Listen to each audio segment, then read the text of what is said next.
C'est un moment clé dans la préparation de la COP 21, où les villes sont des acteurs essentiels.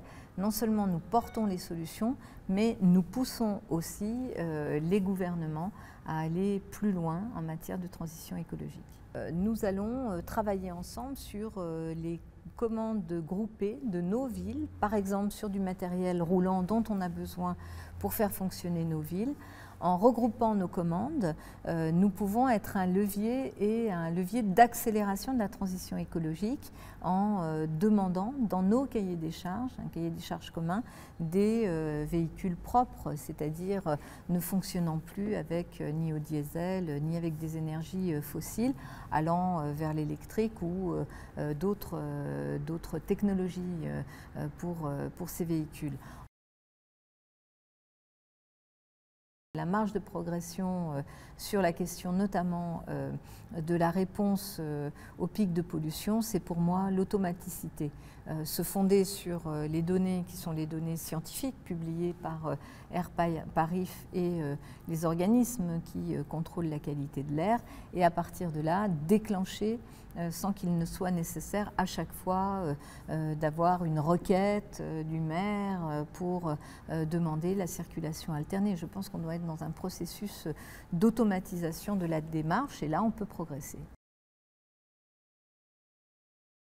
C'est vrai que ce qui s'est passé en janvier, les attentats, la marche du 11 janvier, avec ces milliers, ces millions de personnes qui se sont mobilisées, l'écho que cela a eu dans le monde, ce qui touche Paris, touche le monde, le besoin d'espoir d'une jeunesse, le besoin aussi de se sentir inclus, ces éléments-là m'ont poussé, c'est vrai, à accélérer le calendrier et la décision. Voilà, c'est plus la peine d'attendre pour le plaisir d'attendre. Moi, ma conviction, elle est forgée.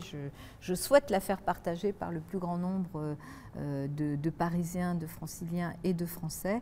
Et donc, j'estime qu'on n'a pas, à ce stade, à perdre de temps. Il faut qu'on s'engage résolument dans la construction d'une candidature efficace qui tire toutes les leçons des échecs passés et qui s'engage pleinement avec cette idée vraiment de le sport facteur d'inclusion et le sport comme message aussi à la jeunesse.